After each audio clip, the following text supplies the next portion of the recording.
Hello hi every one, എല്ലാവർക്കും എയ്സഡ് അക്കാഡമിയുടെ പുതിയ വീഡിയോയിലേക്ക് സ്വാഗതം ചെയ്യുകയാണ്. അപ്പം നമ്മൾ വന്നിരിക്കുന്നത് നമ്മുടെ IB അല്ലെങ്കിൽ നമ്മുടെ ഇന്റലിജൻസ് ബ്യൂറോയിലേക്കുള്ള മൾട്ടി ടാസ്കിംഗ് സ്റ്റാഫ് എന്ന തസ്തികയിലേക്ക് പുതിയൊരു നോട്ടിഫിക്കേഷൻ വിളിച്ചിരിക്കുകയാണ് അല്ലേ. അപ്പോൾ നിങ്ങൾക്ക് എല്ലാവർക്കും അറിയാമായിരിക്കും നമ്മുടെ IBയിലേക്കുള്ള സെക്യൂരിറ്റി അസിസ്റ്റന്റിന്റെ ഒക്കെ നോട്ടിഫിക്കേഷൻ വിളിച്ച് അതിന്റെ എക്സാമിനേഷൻ ഒക്കെ കഴിഞ്ഞു അല്ലേ. അപ്പോൾ അതേപോലെ തന്നെ അതിന്റെ ഞങ്ങൾക്ക് റിസൾട്ട് നോക്കാൻ വേണ്ടിയിട്ട്, റിസൾട്ട് ഉദ്ദേശിച്ചത് നമ്മുടെ നിങ്ങൾ എത്രത്തോളം എഴുതിയിട്ടുണ്ട്, നിങ്ങളുടെ മാർക്സ് എന്തെല്ലാം അറിയുന്നതിനെ കുറിച്ചിട്ടുള്ള ഒരു റെസ്പോൺസ് ഷീറ്റ് ഒക്കെ എന്ത് ചെയ്യുന്നുണ്ട്, അടുത്തിടെ IB പുറത്തിറക്കിയിട്ടുണ്ടായിരുന്നു. അപ്പൊ എല്ലാവരും കരുതിയിരുന്നത് എന്താണ്, IBയുടെ essayയുടെ എല്ലാം കഴിഞ്ഞിരുന്നു അല്ലെ, IBയിലേക്കുള്ള റിക്രൂട്ട്മെന്റുകളെല്ലാം തീർന്നു എന്ന് വിചാരിച്ചിരിക്കുന്നവർ കാണും അല്ലെ. അപ്പം അങ്ങനെ ഇരിക്കുന്നവർക്ക് വേണ്ടിയിട്ടാണ് പറയുന്നത്, നമ്മുടെ IBയിലേക്ക് പുതിയൊരു നോട്ടിഫിക്കേഷൻ എത്തിയിരിക്കുകയാണ്. എന്താണെന്ന് ചോദിച്ചു കഴിഞ്ഞാൽ IBയിലേക്കുള്ള MTS അല്ലെങ്കിൽ മൾട്ടി ടാസ്കിംഗ് സ്റ്റാഫ് എന്ന തസ്തികയിലേക്കാണ് എന്ത് ചെയ്യുന്നത്, പുതിയ നോട്ടിഫിക്കേഷൻ വിളിച്ചിരിക്കുന്നത്. നമ്മൾ ഈ വീഡിയോയിൽ ഈ പറയുന്ന MTS അല്ലെങ്കിൽ മൾട്ടി ടാസ്കിംഗ് സ്റ്റാഫ് എന്താണ്, അതേപോലെ തന്നെ സാലറി എന്താണ്, അതേപോലെ തന്നെ ആർക്കൊക്കെ അപേക്ഷിക്കാൻ വേണ്ടി സാധിക്കും എന്നുള്ള മുഴുവൻ വിവരങ്ങൾ നമ്മൾ എന്ത് ചെയ്യുന്നതിനകത്ത് പറഞ്ഞു പോകുന്നതായിരിക്കും. അപ്പൊ അതുകൊണ്ട് തന്നെ വീഡിയോ നിങ്ങൾ മുഴുവനായിട്ട് കാണാൻ വേണ്ടി ശ്രമിക്കുക. അതേപോലെ തന്നെ മറ്റൊരു കാര്യം കൂടെ പറയട്ടെ, നിങ്ങളുടെ കൂട്ടത്തിൽ ഒരുപാട് സുഹൃത്തുക്കൾ കാണും, അതായത് SSC GDക്ക് വേണ്ടി പഠിക്കുന്നവർ കാണും, SSC MTSന് വേണ്ടി പഠിക്കുന്നവർ കാണും. അപ്പൊ അതേ പഠിക്കുന്നവർക്ക് അതേ ജാഗ്രതയോട് കൂടി തന്നെ പഠിക്കുന്നവർക്ക് എന്ത് ചെയ്യാം, അപ്ലൈ ചെയ്യാൻ പറ്റുന്ന ഒരു പോസ്റ്റ് കൂടിയാണ് SSC ഈ പറയുന്ന IB MTS എന്ന് പറയുന്നത്. ഓക്കെ, അതായത് നമ്മുടെ MTSനൊക്കെ വേണ്ടി പഠിക്കുന്നവരാണെങ്കിൽ വളരെ അധികം മാർക്കും അല്ലെ, ഒരുപാട് ആളുകൾക്കൊന്നും അത്ര അറിയാത്തൊരു പോസ്റ്റാണ് എന്ന് പറയുന്നത് IB MTS എന്ന് പറയുന്നത്. അപ്പം അത്തരത്തിൽ പഠിക്കുന്നവരാണെങ്കിൽ നിങ്ങൾക്ക് എന്ത് ചെയ്യാം, തീർച്ചയായിട്ടും അപ്ലൈ ചെയ്ത് നിങ്ങൾക്ക് പ്രിപ്പറേഷൻ സ്റ്റാർട്ട് ചെയ്യാൻ പറ്റിയ ഒരു നല്ലൊരു തസ്തിക കൂടിയാണ് MTS എന്ന് പറയുന്നത്, IB MTS എന്ന് പറയുന്നത്. ഓക്കെ, അപ്പോൾ നോക്കിയാലോ. അപ്പോൾ നമ്മുടെ മുന്നിലുള്ളത് നമ്മുടെ എംപ്ലോയ്മെന്റ് ന്യൂസിന്റെ ഭാഗമായിട്ട് അവർ എന്ത് ചെയ്ത് പബ്ലിഷ് ചെയ്തിട്ടുള്ള ഒരു നോട്ടീസ് ആണ് നിങ്ങളുടെ മുന്നിലുള്ളത്. ഓക്കെ, അത് ഇന്റലിജൻസ് ബ്യൂറോയുടെ, പ്രധാനമായിട്ട് ഇന്റലിജൻസ് ബ്യൂറോ എന്ന് പറയുമ്പോൾ ഇത് മിനിസ്ട്രി ഓഫ് ഹോം അഫയേഴ്സിന്റെ കീഴിൽ വരുന്നതാണ് ആണല്ലോ. ഇപ്പോൾ ഗവൺമെന്റ് ഓഫ് ഇന്ത്യ ആണ് കീഴിൽ വിളിച്ചിട്ടുള്ളത്. നോക്കിയാൽ കാണാൻ വേണ്ടി സാധിക്കും, വളരെ കൃത്യമായിട്ട് കാണാൻ വേണ്ടി സാധിക്കും. Multi tasking staff general examination 2025 എന്ന് പറഞ്ഞ് കാണാൻ വേണ്ടി സാധിക്കും ആണല്ലോ അല്ലെ. അതേപോലെ തന്നെ ഓരോരോ സ്ഥലങ്ങളിൽ റിപ്പോർട്ട് ചെയ്തിട്ടുള്ള വേക്കൻസികളുടെ എണ്ണവും, അതേപോലെ തന്നെ മുഴുവൻ എത്രത്തോളം വേക്കൻസികൾ റിപ്പോർട്ട് ചെയ്തിട്ടുണ്ടെന്നുള്ള കാര്യം എന്ത് ചെയ്യുന്നുണ്ട്, അതേ ചാർട്ടിൽ തന്നെ കാണാൻ വേണ്ടി സാധിക്കും. അതേപോലെ തന്നെ ആർക്കൊക്കെ അപ്ലൈ ചെയ്യാം അല്ലെ, അതാണ് നമ്മുടെ മുന്നിലെ ചോദ്യചിഹ്നം അല്ലെ. പുതിയ MTS വന്നു, ഇനി ആർക്കൊക്കെ അപ്ലൈ ചെയ്യാമെന്ന് പറഞ്ഞില്ല അല്ലെ. അപ്പൊ ആർക്കൊക്കെ അപ്ലൈ ചെയ്യാമെന്ന് ചോദിച്ചു കഴിഞ്ഞാൽ 18 വയസ്സിനും 25 വയസ്സിനും ഇടയിലുള്ള പ്രായമുള്ള വ്യക്തികൾക്ക് എന്ത് ചെയ്യാൻ പറ്റും, അപേക്ഷിക്കാൻ വേണ്ടി സാധിക്കും. ഒരൊറ്റ കണ്ടീഷനേ ഉള്ളൂ, 14/12/2025 ഉള്ളിൽ ജനിച്ചവരായിരിക്കണം അല്ലെ, അല്ലെങ്കിൽ 14/12/2025 25 വയസ്സ് പൂർത്തിയായിട്ടുള്ളവരോ അല്ലെ, 26 ആയി കഴിഞ്ഞാൽ പറ്റില്ല അല്ലെ, 25 വയസ്സിന് ഉള്ളിൽ നിൽക്കുന്നവരാണ് നിങ്ങൾക്ക് എന്ത് ചെയ്യാൻ പറ്റും, ഈ പറയുന്ന IB MTSന് വേണ്ടിയിട്ട് എന്ത് ചെയ്യാൻ പറ്റും, അപ്ലൈ ചെയ്യാൻ വേണ്ടി സാധിക്കും എന്നുള്ളതാണ്. അതേപോലെ തന്നെ മറ്റു കേന്ദ്ര സർക്കാർ എക്സാമിനേഷന് പോലെ തന്നെ ഇതിന് OBC SC ST കാറ്റഗറിയിൽ പെടുന്നവർക്ക് എന്ത് ചെയ്യുന്നുണ്ട്, റിലാക്സേഷൻ നൽകുന്നുണ്ട് അല്ലെ. ഇപ്പൊ SC ST കാറ്റഗറിയിൽ പെടുന്നവരാണെങ്കിൽ അവർക്ക് 5 വർഷത്തെ റിലാക്സേഷനും, OBC കാറ്റഗറിയിൽ പെടുന്നവർക്ക് 3 വർഷത്തെ റിലാക്സേഷൻ എന്ത് ചെയ്യുന്നുണ്ട്, നൽകുന്നുണ്ടെന്നുള്ളതാണ് അല്ലെ. എന്താണ്, SC ST കാറ്റഗറി പെടുന്നവർക്ക് എന്താണ് 5 വർഷത്തെ റിലാക്സേഷനും, അതായത് OBC വിഭാഗത്തിൽ പെടുന്നവർക്ക് 3 വർഷത്തെ റിലാക്സേഷനും എന്ത് ചെയ്യുന്നുണ്ട്, നൽകി വരുന്നുണ്ട്. സെറ്റാണേ. ഓക്കെ, അതേപോലെ തന്നെ 2 ഘട്ടങ്ങളിലായിട്ടായിരിക്കും എക്സാമിനേഷൻ നടക്കുക എന്നുള്ള കാര്യം ഓർത്തിരിക്കുക. നമ്മുടെ ഈ പറഞ്ഞ പേപ്പർ പാറ്റേൺ എന്ന് പറഞ്ഞു കഴിഞ്ഞാലേ നമ്മുടെ IBSയിൽ സെക്യൂരിറ്റി അസിസ്റ്റന്റിന് പോലെ തന്നെയാണ് എന്ത് ചെയ്യുന്നത്, നമ്മുടെ MTS എന്താണ് അതേ സെയിം രീതി തന്നെയാണ് എന്ത് ചെയ്യുന്നത് എക്സാമിനേഷന് ഉള്ളതെന്നുള്ളതാണ്. ഓക്കെ, നോക്കിയേ, അതിന്റെ എക്സാമിനേഷൻ പാറ്റേൺ നമ്മൾ നൽകിയിട്ടുണ്ട്. എന്താണ്, 2 ടയർ ആയിട്ടാണ് എന്ത് ചെയ്യുന്നത് എക്സാമിനേഷൻ നടത്തുന്നത് അല്ലെ, 2 ടയർ ആയിട്ടാണ് എക്സാമിനേഷൻ നടത്തുന്നത്. ഫസ്റ്റ് ടയറും സെക്കൻഡ് ടയറുമാണ്. ഫസ്റ്റ് ടയറിനകത്ത് നോക്കി 100 മാർക്കിനാണ് ചോദ്യം അല്ലെ, പറയുന്നത് 100 മാർക്കിനാണ് എന്ത് ചെയ്യുന്നത് ഉള്ളത്. ഫസ്റ്റ് ടയറിനകത്ത് 40 മാർക്കിന് ജനറൽ അവയർനെസ്, 20 മാർക്കിന് ക്വാണ്ടിറ്റേറ്റീവ് ആപ്റ്റിറ്റ്യൂഡ് അല്ലെ മാത്തമാറ്റിക്സ് നമ്മൾ പറയും അല്ലെ, അതാണ്. അടുത്തതൊക്കെ 20 മാർക്കിന് numerical analytical logical ability and reasoning ആണുള്ളത്. 20 മാർക്കിന് ഇംഗ്ലീഷ് ലാംഗ്വേജുമാണ് അല്ലെ. നമ്മുടെ MTSന്റെ സാധാ MTSന്റെ ഏകദേശം അതേ പാറ്റേൺ പോലെ തന്നെയാണ് എന്ത് ചെയ്യുന്നത് ഇതും ഉള്ളത് അല്ലെ. വ്യത്യാസം എന്ന് വെച്ച് കഴിഞ്ഞാൽ 100 മാർക്കിനാണ് എന്ത് ചെയ്യുന്നത് ക്വസ്റ്റ്യൻ എന്താണ് ചോദ്യങ്ങൾ ഉള്ളത്, 100 മാർക്കിന്റെ ചോദ്യങ്ങളാണ് ഉള്ളത്. അതേപോലെ നെഗറ്റീവ് ഉണ്ട്, അത് ഓർക്കുക. നെഗറ്റീവ് 1/4 ആണ് നെഗറ്റീവ് എന്ന് പറയുന്നത്, 1/4 ആണ് ഇതിന്റെ നെഗറ്റീവ് എന്ന് പറയുന്നത്. Negative marking of 1/4 for each wrong answer എന്ന് പറഞ്ഞ ആൾക്ക് എന്ത് ചെയ്യുന്നുണ്ട് കൊടുത്തിട്ടുണ്ട് അല്ലെ. അതേപോലെ തന്നെ ഫസ്റ്റ് ടയർ പാസ്സാവുന്നവർക്ക് സെക്കൻഡ് ടയർ ഉണ്ടായിരിക്കുന്നതായിരിക്കും. സെക്കൻഡ് ടയർ ഇംഗ്ലീഷ് ലാംഗ്വേജ് ആണ് പ്രധാനമായിട്ട്. Descriptive test on English language and comprehension എന്നുള്ളതാണ്. ഓക്കെ, അതിനകത്ത് ഉൾപ്പെടുന്നത് basic of English language, its vocabulary, correct grammar, sentence structure, synonyms, antonyms and its correct usage etcetera. Test comprehension ആണ് paragraph with writing in 150 words എന്നുള്ളതാണ്. ഇതിൽ 150 വേർഡ്സിനുള്ളിൽ തന്നെ എന്ത് ചെയ്യണം, ഇപ്പോൾ കോംപ്രിഹെൻഷൻ മറ്റും എഴുതണം. ടയർ 2വിനകത്ത് നിങ്ങൾ പാസ്സായാൽ മതി. 50 മാർക്ക് എന്താണ്, 50 മാർക്കിനാണ് ചോദ്യം അല്ലെ, 50 ചോദ്യങ്ങളുണ്ട്, 50 മാർക്കാണുള്ളത്. നിങ്ങൾ പാസ്സായാൽ മതി. ഓക്കെ, പാസ് മാർക്ക് മേടിച്ചാൽ മതി. ഓക്കെ, പാസ്സായി കഴിഞ്ഞാൽ എന്ത് ചെയ്യും, ടയർ 2 പാസ്സായാൽ മതി. ഓക്കെ, അത് മനസ്സിലാവുന്നുണ്ടോ? പക്ഷെ മറ്റേന്താണ് നിങ്ങൾ കട്ട് ഓഫ് എന്ത് ചെയ്യാൻ മീറ്റ് ചെയ്യേണ്ടതായിട്ട് വരും. Okay, first tier cut off meet ചെയ്യേണ്ടതായിട്ട് വരും. സ്റ്റേജ് 2വിനകത്ത് നിങ്ങൾ എന്ത് ചെയ്യാൻ മതി, പാസ്സായാൽ മതി.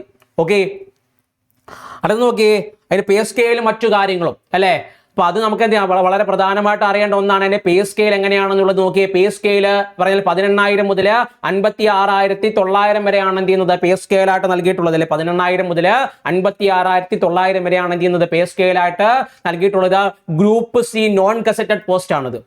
Okay, group C non gazetted post ആണ് വന്നിട്ടുള്ളത് ആണല്ലോ. അതേപോലെ തന്നെ 18,000 എന്ന് പറഞ്ഞാൽ നിങ്ങൾക്ക് എന്ത് ചെയ്യാൻ പറ്റും, ഒരുപാട് അലവൻസ് ഉണ്ട് അല്ലെ. TA DA ഒക്കെ പറഞ്ഞ ഒരുപാട് അലവൻസുകൾ ലഭിക്കുന്നതാണ്. അതെല്ലാം കൂടെ കുടുംബത്തിന് ഏകദേശം 10-22,000 രൂപ എന്ത് ചെയ്യും കയ്യിൽ ലഭിക്കുന്നതായിരിക്കും. ഓക്കെ, അതേപോലെ തന്നെ ഏറ്റവും ബേസിക് എഡ്യൂക്കേഷൻ ക്വാളിഫിക്കേഷൻ അല്ലെങ്കിൽ എസെൻഷ്യൽ ക്വാളിഫിക്കേഷൻ എന്ന് പറഞ്ഞു കഴിഞ്ഞാൽ okay, matriculation or equivalent from recognized board and possession of the domicile certificate of that state against which candidates has applied on the closing date of the application, that is 4/12/2025. അതായത് December മാസം 14 വരെയാണ് നിങ്ങളുടെ അവസാനത്തെ തീയതി എന്ന് പറയുന്നത്. ഈ 14/12/2025 മുമ്പായിട്ട് നിങ്ങൾ ഡൊമിസിയൽ സർട്ടിഫിക്കറ്റ് എന്ത് ചെയ്യണം, അതിന്റെ കൂടെ തന്നെ ഹാജരാക്കണം എന്നുള്ളതാണ്. നിങ്ങൾ ഏത് സ്റ്റേറ്റിൽ നിന്നാണ് വരുന്നത്, നമ്മളെല്ലാം പ്രധാനമായിട്ട് കേരള സ്റ്റേറ്റിലുള്ളവരായിരിക്കും ഈ വീഡിയോ കാണുന്നത് ആണല്ലോ. അപ്പോൾ കേരള സ്റ്റേറ്റിൽ നിന്നുള്ളവരാണെങ്കിൽ നിങ്ങൾ കേരള സ്റ്റേറ്റിന് ഡൊമിസിയൽ സർട്ടിഫിക്കറ്റ് വളരെ എളുപ്പമാണ്, വളരെ ഒരുപാട് താമസം ഒന്നും എടുക്കില്ല. ഡൊമിസിയൽ സർട്ടിഫിക്കറ്റ് നിങ്ങൾക്ക് അപ്ലൈ ചെയ്താൽ കുറച്ച് ദിവസത്തുള്ളിൽ തന്നെ ഡൊമിസിയൽ സർട്ടിഫിക്കറ്റ് നിങ്ങൾക്ക് ലഭ്യമാകുന്നതാണ്. അപ്പം ഈ 14/12 അതിന്റെ എന്ത് ചെയ്യുന്നത് ആപ്ലിക്കേഷൻ എൻഡ് ചെയ്യുന്ന ഡേറ്റ് എന്ന് പറയുന്നത്. അതിന് മുമ്പായിട്ട് തന്നെ എന്ത് ചെയ്യണം, നിങ്ങൾ അത് അപ്ലൈ കൊടുക്കാൻ വേണ്ടി ശ്രമിക്കുക. ഓക്കെ, ഈ പറയുന്ന ആപ്ലിക്കേഷൻ എൻഡ് ആവുന്നതിന് മുമ്പായിട്ട് തന്നെ നിങ്ങൾ എന്ത് ചെയ്യണം, അപ്ലൈ ചെയ്യാൻ വേണ്ടി ശ്രമിക്കുക. ഡൊമിസിയൽ നിങ്ങൾ എന്ത് ചെയ്യാൻ മുമ്പായിട്ട് തന്നെ അപ്ലൈ ചെയ്ത് തുടങ്ങുക എന്നുള്ളതാണ്. ഓക്കെ ഓക്കെ അപ്പം ഓക്കെ, ഇങ്ങനെയാണ് നമ്മുടെ എക്സാമിനേഷൻ പാറ്റേൺ എന്ന് പറഞ്ഞു. 2 ടയറായിട്ടാണ് എന്ത് ചെയ്യുന്നത് എക്സാമിനേഷൻ നടക്കുക എന്നുള്ളത്. ഓക്കെ, ജനറൽ ഇൻസ്ട്രക്ഷൻസ് അതേപോലെ തന്നെ ആർക്കൊക്കെ എങ്ങനെയൊക്കെ അപ്ലൈ ചെയ്യാൻ നോക്കിക്കഴിഞ്ഞാൽ അപ്ലൈ ചെയ്യേണ്ട വെബ്സൈറ്റ് ആണ് നൽകിയിട്ടുണ്ട്. www.MHA എന്ന് വെച്ചാൽ ministry of home affairs .gov.in എന്ന് പറയുന്ന വെബ്സൈറ്റിലൂടെ നിങ്ങൾക്ക് എന്ത് ചെയ്യാൻ പറ്റും, അപ്ലൈ ചെയ്യാൻ വേണ്ടി സാധിക്കും. ഇതേ വെബ്സൈറ്റ് തന്നെയായിരുന്നു നമ്മൾ എന്തിനു ഉപയോഗിച്ചിട്ടുണ്ടായിരുന്നത്, നമ്മൾ മിനിസ്ട്രി ഓഫ് ഹോം അഫയേഴ്സിന്റെ വെബ്സൈറ്റിലൂടെ തന്നെയാണ് കഴിഞ്ഞ വട്ടം നമ്മൾ സെക്യൂരിറ്റി അസിസ്റ്റന്റ് അയച്ചിട്ടുണ്ടായിരുന്നത് അല്ലെ. അപ്പൊ ഇതേ എന്താണ് പാറ്റേണിൽ തന്നെയാണ് എന്ത് ചെയ്യുന്നത് പോകുന്നത് എന്നുള്ളതാണ്. ഓക്കെ, 2 ടയറായിട്ടാണ് എക്സാമിനേഷൻ നടത്തുന്നത്. അപ്പൊ നിങ്ങളുടെ മുന്നിൽ ഗോൾഡൻ ചാൻസ് ആണ്. ഒരുപാട് പേര് കേൾക്കാത്തൊരു പോസ്റ്റ് ആണ്, ഒരുപാട് പേര് അപ്ലൈ ചെയ്യാത്തൊരു പോസ്റ്റ് ആണ്. അപ്പൊ അത്തരത്തിൽ MTSന് മറ്റും വേണ്ടി തയ്യാറെടുക്കുന്നവരാണെങ്കിൽ നിങ്ങൾക്ക് മുന്നിലുള്ള ഒരു ഗോൾഡൻ ഓപ്പർച്യൂണിറ്റി ആണ് ഇതെന്ന് പറയുന്നത്. അപ്പൊ നിങ്ങൾ എന്ത് ചെയ്യുക, പരമാവധി ഉപയോഗപ്പെടുത്തുക എന്നുള്ളതാണ്. ഓക്കെ, ചിലരുണ്ട് ഈ പറയുന്ന SSC MTS മാത്രമേ ഞാൻ എഴുതുകയുള്ളൂ, അല്ലെങ്കിൽ ഈ പറയുന്ന SSC GD മാത്രമേ ഞാൻ എഴുതുകയുള്ളൂ. അപ്പൊ അങ്ങനെയുള്ളവർക്ക് വേണ്ടിയിട്ടല്ല. ഓക്കെ, ഇതിൽ പറയുന്ന എക്സാമിനേഷൻ നടത്തിയാണ് ഞാൻ ഒരു ജോലിയിൽ എന്താണ് കയറുക എന്നുള്ളതാണ് എൻ്റെ പ്രധാനപ്പെട്ട ലക്ഷ്യം എന്ന് പറയുന്നത് അല്ലേ. അപ്പൊ അത്തരത്തിലൊരു ലക്ഷ്യബോധമുള്ളവര്, എനിക്കൊരു ജോലി വേണമെന്ന് ആഗ്രഹമുള്ളവര്, അപ്പൊ അങ്ങനെയുള്ളവർ ഒരുപാട് പേര് നിങ്ങളുടെ ഇടയിൽ കാണും, നിങ്ങളുടെ കൂട്ടത്തിലുള്ളവർ കാണും, വീഡിയോ കണ്ടുകൊണ്ടിരിക്കുന്നവർ കാണും. ഓക്കെ, അങ്ങനെയുള്ളവരാണെങ്കിൽ നിങ്ങൾ പ്രിപ്പറേഷൻ ഇവിടെ സ്റ്റാർട്ട് ചെയ്യാം. ഓക്കെ, ഇവിടെ നിങ്ങൾ എന്ത് ചെയ്യുക, സ്റ്റാർട്ട് ചെയ്യുക. അതേപോലെ തന്നെ അതിന്റെ എങ്ങനെ അപ്ലൈ ചെയ്യാന്നുള്ള കാര്യങ്ങളൊക്കെ അതിന് കൂടെ തന്നെ കൊടുത്തിട്ടുണ്ട്. നോട്ടിഫിക്കേഷൻ മറ്റു കാര്യങ്ങൾ നമ്മുടെ ടെലിഗ്രാം ഗ്രൂപ്പിൽ അവൈലബിൾ ആണ്. നിങ്ങൾക്ക് എന്ത് ചെയ്യാം, താഴെ ടെലിഗ്രാം ഗ്രൂപ്പിന്റെ ലിങ്ക് താഴെ കൊടുത്തിട്ടുണ്ട്, നിങ്ങൾക്ക് എന്ത് ചെയ്യാം ഇവിടെ ജോയിൻ ചെയ്യാൻ സാധിക്കുന്നതാണ്. ഓക്കെ, അതിൽ എങ്ങനെ അപ്ലൈ ചെയ്യാൻ നോക്കി കഴിഞ്ഞാൽ ഇപ്പം www.mha.gov.in അല്ലെങ്കിൽ www.ncs.gov.in നിങ്ങൾക്ക് എന്ത് ചെയ്യാം അപേക്ഷകൾ സമർപ്പിക്കാൻ വേണ്ടി സാധിക്കുന്നതാണ്. ഓക്കെ, അതിൽ ആപ്ലിക്കേഷൻ എന്ന് പറഞ്ഞാൽ 22/11 എന്ത് ചെയ്യും ആപ്ലിക്കേഷൻ തുടങ്ങുകയും 14/12 അവസാനിക്കുകയും ചെയ്യും. 22 മുതൽ 14/12 വരെ എന്ത് ചെയ്യുന്നുണ്ട്, സമയമുണ്ട്. ഓക്കെ, 22-ാം തീയതിയാണ് ആപ്ലിക്കേഷൻ സ്റ്റാർട്ട് ആവുന്നത്. അപ്പോൾ ഡൊമിസിയൽ നിങ്ങൾക്ക് എന്താണ് എടുക്കാൻ വേണ്ടി എന്ത് ചെയ്യും ഒരുപാട് സമയമുണ്ട് അല്ലേ. ഇപ്പൊ നോക്കിയേ, ഇന്നെന്ന് പറയുന്നത് 18-ാം തീയതിയാണല്ലോ അല്ലെ. 18-19 തീയതികളാണ് അടുപ്പിച്ചത് പറയുന്നത്. അപ്പൊ നിങ്ങൾക്ക് എന്ത് ചെയ്യാം ഒരുപാട് സമയമുണ്ട് ഈ ഡൊമിസിയൽ കിട്ടാൻ വേണ്ടിയിട്ട്. അപ്പോൾ നിങ്ങൾ എന്ത് ചെയ്യുക, തീർച്ചയായിട്ടും അപ്ലൈ ചെയ്യാൻ വേണ്ടി ശ്രമിക്കുക. സാധാരണയുള്ള ആളുകൾക്ക്, പ്രധാനമായിട്ടും ജനറൽ കാറ്റഗറി പെടുന്നവരാണെങ്കിൽ നിങ്ങൾക്ക് 550 രൂപയാണ് റിക്രൂട്ട്മെന്റ് പ്രോസസ്സിംഗ് ചാർജ് ആയിട്ട് മേടിക്കുന്നത്. അല്ലാത്തവർക്ക് EWS OBC കാറ്റഗറിയിൽ പെടുന്നവരാണെങ്കിൽ EWS OBC കാറ്റഗറി പെടുന്നവരാണെങ്കിൽ പറയുന്ന എന്തെയും ചെറിയ റിലാക്സേഷൻ ഉണ്ട് അല്ലേ. എക്സാമിനേഷൻ ഫീസ് 100 രൂപ in addition to recruitment processing charges that is 650 രൂപ നമുക്ക് കാണാൻ വേണ്ടി സാധിക്കും. Okay, all SC/ST candidates, female candidates, PW media and ex-servicemen who are eligible for reservation exempted from the payment of the examination. അതായത് SC/ST category പെടുന്നവർക്കും അതേപോലെ തന്നെ female കാൻഡിഡേറ്റ്സിനും എക്സ്-സർവീസ്മാനും എന്താണ് ഇതിൽ നിന്ന് ഒരു എക്സംഷൻ എന്ത് ചെയ്യുന്നുണ്ട്, നൽകുന്നുണ്ട്. ഓക്കെ, അപ്പോൾ ഇതിനു വേണ്ടി പഠിക്കുന്നവരാണെങ്കിൽ നമ്മുടെ AZB അക്കാഡമി IB MTSന് വേണ്ടിയിട്ട് പുതിയൊരു കോഴ്സ് നമ്മൾ ലോഞ്ച് ചെയ്തിട്ടുണ്ട്.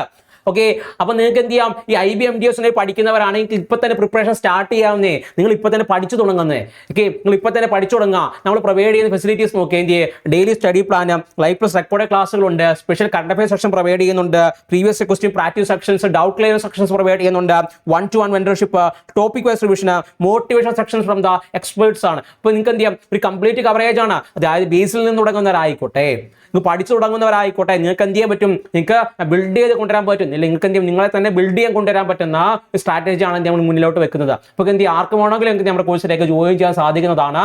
ഓക്കെ, നമ്മുടെ കോഴ്സ് എന്ത് ചെയ്യുന്നു, ഇപ്പോൾ ഓപ്പൺ ആക്കിയിട്ടുണ്ട്. നിങ്ങൾക്ക് ഈ കോഴ്സിലേക്ക് ജോയിൻ ചെയ്യാൻ താല്പര്യമുള്ളവരാണെങ്കിൽ AZB അക്കാഡമിയുടെ ആപ്പ് പ്ലേ സ്റ്റോറിൽ ആപ്സിൽ അവൈലബിൾ ആണ്. ഈ ആപ്പ് ഡൗൺലോഡ് ചെയ്തതിനു ശേഷം കോഴ്സ് പർച്ചേസ് ചെയ്യാം. അതല്ല ആപ്പുമായിട്ട് ബന്ധപ്പെട്ട കോഴ്സുമായിട്ട് ബന്ധപ്പെട്ട എന്ത് സംശയം ഉണ്ടായാലും താഴെ കാണുന്ന നമ്പറിൽ വിളിച്ച് നിങ്ങൾക്ക് കോൺടാക്ട് ചെയ്യാവുന്നതാണ്. അതേപോലെ തന്നെ എന്ത് ഡൗട്ടോ സജഷനോ എന്തെങ്കിലും ഉണ്ടെങ്കിൽ ഓക്കെ, നിങ്ങൾക്ക് താഴെ ഒരു ഗൂഗിൾ ഫോമിൽ ലിങ്ക് താഴെ കൊടുത്തിട്ടുണ്ട്. നിങ്ങൾക്ക് എന്ത് ചെയ്യാം, അവിടെ നിങ്ങളുടെ ഡൗട്ടും കാര്യങ്ങളും രേഖപ്പെടുത്താം. അതല്ല നിങ്ങൾക്ക് ക്ലാസ് പാട്ടോ കോഴ്സ് പാട്ടോ അതിൽ ഈ പറയുന്ന എന്താണോ ഈ പറയുന്ന തസ്തികയായിട്ട് ബന്ധപ്പെട്ട് സംശയങ്ങൾ ഉണ്ടെങ്കിൽ ഒന്നെങ്കിൽ കമന്റ് ബോക്സിൽ നിങ്ങൾക്ക് അറിയിക്കാം. അല്ലെങ്കിൽ ഈ താഴെ ഈ കാണുന്ന നമ്പർ ഉണ്ടല്ലോ, ഓക്കെ, മുകളിൽ നമ്പർ കൊടുത്തിട്ടുണ്ടല്ലോ, ആ നമ്പറിൽ വിളിച്ച് നിങ്ങൾക്ക് എന്ത് ചെയ്യാം, കോൺടാക്ട് ചെയ്യാവുന്നതുമാണ്. ഓക്കെ, അപ്പോൾ നിങ്ങൾ എന്തെങ്കിലും പ്രിപ്പറേഷൻ സ്റ്റാർട്ട് ചെയ്യാം. MTSന് വേണ്ടി പഠിക്കുന്നവരായിക്കോട്ടെ, GDക്ക് വേണ്ടി പഠിക്കുന്നവരായിക്കോട്ടെ, 10th ലെവൽ എക്സാമിനേഷന് വേണ്ടി പഠിക്കുന്നവരായിക്കോട്ടെ, അതിന് മുകളിലോട്ട് പഠിക്കുന്നവരായിക്കോട്ടെ, നിങ്ങൾക്ക് എന്ത് ചെയ്യാം, നിങ്ങളുടെ മുന്നിൽ സുവർണ്ണ ചാൻസ് ആണ്. നിങ്ങൾ ഒരിക്കലും മിസ് ചെയ്യരുത്. ഓക്കെ, അല്ല അവസരങ്ങൾ ഒരിക്കലും നമ്മളെ തേടി എത്തില്ല. നമ്മുടെ കൈ കെട്ടുന്ന അവസരങ്ങൾ നമ്മൾ എന്ത് ചെയ്യുക, വിനിയോഗിക്കുക എന്നുള്ളതാണ് എന്ത് ചെയ്യുന്നത് ബുദ്ധിപരമായിട്ടുള്ള നീക്കം എന്ന് പറയുന്നത്. അങ്ങനെ എന്താണ് കൈ കെട്ടുന്ന അവസരങ്ങൾ നല്ല വൃത്തിയായിട്ട് ഉപയോഗിച്ചുകൊണ്ട് ഈ വർഷം തന്നെ എന്ത് ചെയ്യാം, നമുക്കൊരു കേന്ദ്ര സർക്കാർ ജോലിയിൽ കയറിപ്പറ്റാൻ വേണ്ടി ശ്രമിക്കുക. അങ്ങനെ പഠിക്കുന്നവരാണ്, ആത്മാർത്ഥമായിട്ട് പഠിക്കുന്ന എല്ലാ സുഹൃത്തുക്കൾക്കും നല്ല ദിവസം ആശംസിക്കുകയാണ്.